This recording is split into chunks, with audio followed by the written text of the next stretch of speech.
Breaking news చూస్తున్నాం. త్వరలో రాష్ట్ర మంత్రివర్గ విస్తరణ జరిగే అవకాశం ఉందని ప్రచారం జరుగుతోంది. మలి విస్తరణలో తమకు అవకాశం వస్తుందని పలువురు నేతలు ఎదురు చూస్తున్నారు. ముఖ్యమంత్రి రేవంత్ రెడ్డి రేపు ఢిల్లీకి వెళ్లి పార్టీ అగ్రనేతలతో సమావేశం కానున్నారు. మంత్రివర్గ విస్తరణ, నామినేటెడ్ పదవుల భర్తీపైన హైకమాండ్తో చర్చించనున్నారని సమాచారం. త్వరలో లోక్సభ ఎన్నికలు జరగనుండటంతో ముందుగా పదవుల పంపిణీ ద్వారా పార్టీలో జోష్ తేవాలని భావిస్తున్నారు. లోక్సభ అభ్యర్థుల విషయంలోనూ ఇప్పటికే ఒక జాబితా సిద్ధం చేసినట్లు తెలుస్తోంది. మంత్రివర్గ విస్తరణలో గ్రేటర్ హైదరాబాద్ కే తొలి ప్రాధాన్యం ఇస్తారని సమాచారం.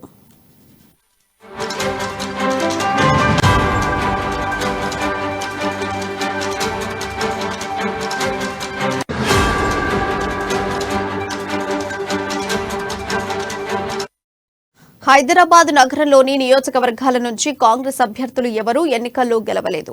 అయినప్పటికీ నాంపల్లిలో పరాజయం పొందిన ఫిరోజ్ ఖాన్ మైనార్టీ కోటాలో పోటీలో ఉన్నారు. నిజామాబాద్ అర్బన్ స్థానంలో ఓటమి చెందిన షబ్బీర్ అలీకి మంత్రి పదవి ఓకే అయితే ఫిరోజ్ ఖాన్ కు అవకాశాలు ఉండవని సమాచారం.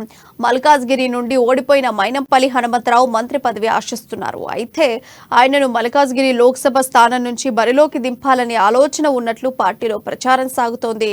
అంజన్ కుమార్ యాదవ్, మధు యాష్కీలు కూడా ఎన్నికల్లో ఓడిపోయినా వారి పేర్లు కూడా పరిశీలనలో ఉన్నాయని తెలుస్తోంది. షబ్బీర్ అలీ, అంజన్ కుమార్లకు మంత్రులుగా అవకాశం ఇచ్చి ఎమ్మెల్సీలుగా ఎంపిక చేస్తారని వారి అనుచరులు చెబుతున్నారు. ఆదిలాబాద్ నుంచి గడ్డం వినోద్, వివేక్ సోదరుల మధ్య మంత్రి పదవికి పోటీ ఉంది. ఇద్దరూ ఢిల్లీలో అగ్రనేతలను కలిసినట్లు తెలుస్తోంది. తనకు అవకాశం ఇస్తారని వివేక్ ధీమాతో ఉన్నారు. బోధన ఎమ్మెల్యే సుదర్శన్ రెడ్డి, ఎల్లారెడ్డి ఎమ్మెల్యే మదన్ మోహన్ రావు కూడా ప్రయత్నిస్తున్నారు. ఉమ్మడి రంగారెడ్డి జిల్లా నుండి ఇబ్రహీంపట్నం ఎమ్మెల్యే మల్రెడ్డి రంగారెడ్డి పేరు పరిశీలనలో ఉంది. అదే సమయంలో కీలకమైన హోంశాఖ ఎవరికైనా అప్పగిస్తారా లేదా సీఎం వద్దనే ఉంచుకుంటారా అనే చర్చ కూడా సాగుతోంది. ఇటీవల ఎన్నికల్లో ఓడిపోయిన అభ్యర్థులకు ఏడాది పాటు ఏ పదవి ఇవ్వకూడదని పార్టీ యోచిస్తున్నట్టు కూడా మరోపక్క ప్రచారం జరుగుతోంది. దాన్ని అమలు చేస్తే మాత్రం ఓటమి చెందిన వారికి మంత్రి పదవులు దక్కే అవకాశం లేదని పార్టీ నేతలు చెబుతున్నారు.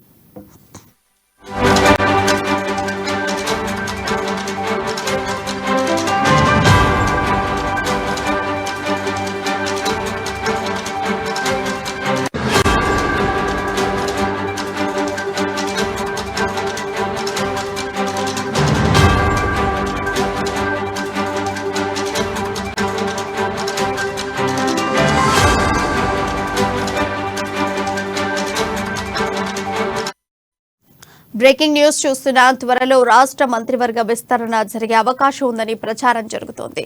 మలి విస్తరణలో తమకు అవకాశం వస్తుందని పలువురు నేతలు ఎదురు చూస్తున్నారు.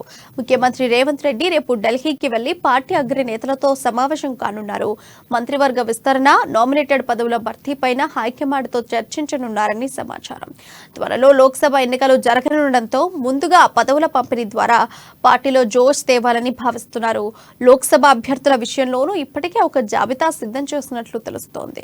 మంత్రివర్గ విస్తరణలో గ్రేటర్ హైదరాబాద్ కే తొలి ప్రాధాన్యం ఇస్తారని సమాచారం.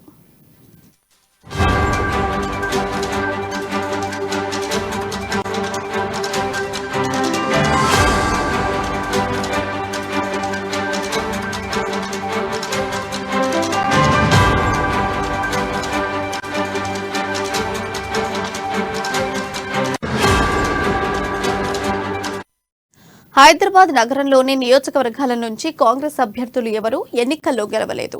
అయినప్పటికీ నాంపల్లిలో పరాజయం పొందిన ఫిరోజ్ ఖాన్ మైనార్టీ కోటాలో పోటీలో ఉన్నారు.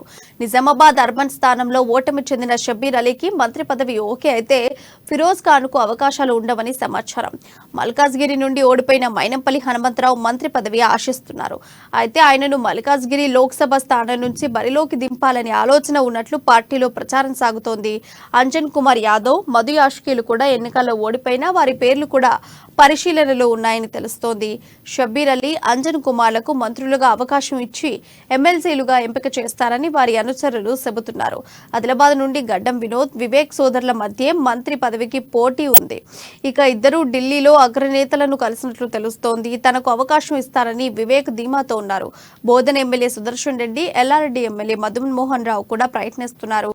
ఉమ్మడి రంగారెడ్డి జిల్లా నుండి ఇబ్రహీంపట్నం ఎమ్మెల్యే మల్రెడ్డి రంగారెడ్డి పేరు పరిశీలనలో ఉంది.